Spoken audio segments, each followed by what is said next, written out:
এই মুহূর্তে আপনি যদি কষ্টে থাকেন, ওয়ার্কআউটের ব্যথা, পড়াশোনার চাপ, টাকার টেনশন, অথবা এমন একটা সময়ের মধ্যে আছেন যেখানে মনে হচ্ছে সব কিছু থেমে গেছে, তাহলে একটা সত্য শুনুন। কষ্ট সাময়িক, কিন্তু ফল চিরস্থায়ী। কিন্তু প্রবলেম একটা, 90% মানুষ এই কষ্টটা সহ্য করতে পারে না, সেখানেই তারা হারিয়ে যায়। আপনি কি জানেন সাকসেসফুল মানুষদের আর সাধারণ মানুষদের মধ্যে বিগেস্ট ডিফারেন্স কি? ট্যালেন্ট না, লাক না, ডিফারেন্স হলো তারা পেন সহ্য করেছে আর আপনি হয়তো এড়িয়ে যাচ্ছেন। আজকের এই ভিডিওটা শুধু মোটিভেশন না, এটা একটা মিরর যেখানে আপনি নিজেকে দেখবেন। পেন মানে শুধু শরীরের ব্যথা না, পেন মানে রাতে একা স্ট্রাগল করা, কেউ না বোঝা, নিজের সাথে লড়াই করা। আপনি যখন রাত 2টোয় পড়ছেন, কেউ দেখছে না। আপনি যখন জিমে একা ট্রেন করছেন, কেউ হাততালি দিচ্ছে না। ইনভিজিবল স্ট্রাগলই ভিজিবল সাকসেস তৈরি করে। ক্রিস্টিয়ানো রোনাল্ডো ছোটোবেলায় প্র্যাকটিস করতো যখন সবাই ঘুমাতো। তার পেন কেউ দেখেনি, কিন্তু আজ তার রেজাল্ট সবাই দেখে। ইলন মাস্ক একসময় রেন্ট দেওয়ার টাকা ছিল না, অফিসে ঘুমাতেন। পেন টেম্পোরারি ছিল, আজ তার ভিশন পৃথিবী বদলাচ্ছে। অমিতাভ বচ্চন, তার ভয়েস রিজেক্ট হয়েছিল, রেডিওতে জব পাননি, আজ তার কণ্ঠটাই legend. APJ Abdul Kalam simple background থেকে উঠে এসেছে, ইন্ডিয়ার প্রেসিডেন্ট হয়েছে। একটা সময় আসে যখন আপনি মেন্টালি ভেঙে পড়েন, মনে হয় আর না, আমি পারবো না।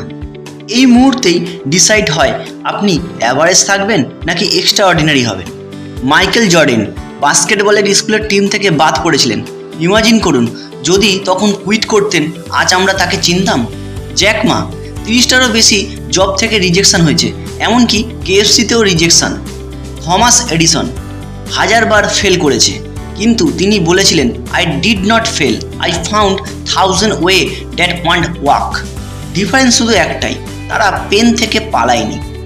সময় গেলে এই পেনটাই আপনার স্টোরি হয়ে যাবে। লোকেরা বলবে ও তো লাকি, কিন্তু তারা জানবে না আপনি কতবার গিভ আপ করতে চেয়েছিলেন। বিরাট কোহলি ডিসিপ্লিন দিয়ে নিজেকে কমপ্লিটলি বদলে ফেলেছে।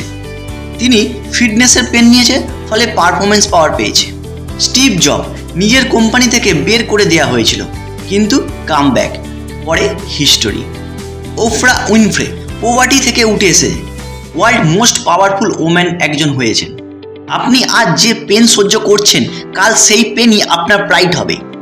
একটা ভয়ঙ্কর সত্য বলি, পেন এড়ালে পেন কমে না, পেন শুধু পোস্টপোন হয়। আজ ডিসিপ্লিনের পেন না নিলে কাল রিগ্রেটের পেন নিতে হবে। সময় থেমে থাকবে না, ফিউচারেও এই মুহূর্তে আপনাকে দেখছে। আজ একটা ডিসিশন নিন, আপনি কোন পেন চুজ করবেন, টেম্পোরারি পেন নাকি পার্মানেন্ট রিগ্রেট। কমেন্টে লিখুন আপনি এখন কোন কষ্টের মধ্যে লড়ছেন। এই ভিডিওটা সেভ করুন, যেদিন গিভ আপ করতে ইচ্ছা করবে সেদিন আবার দেখবেন। সাবস্ক্রাইব করুন, কারণ এই চ্যানেলে আমরা উইক মাইন্ডসেট ভাঙি। রিমেম্বার, ক্রিস্টিয়ানো রোনাল্ডো কুইট করলে, মাইকেল জর্ডেন গিভ আপ করলে, আজ আমরা তাদের নাম জানতাম না। আপনি কি তাদের মতন স্টোরি লিখবেন নাকি ক্রাউডের মধ্যে হারিয়ে যাবেন?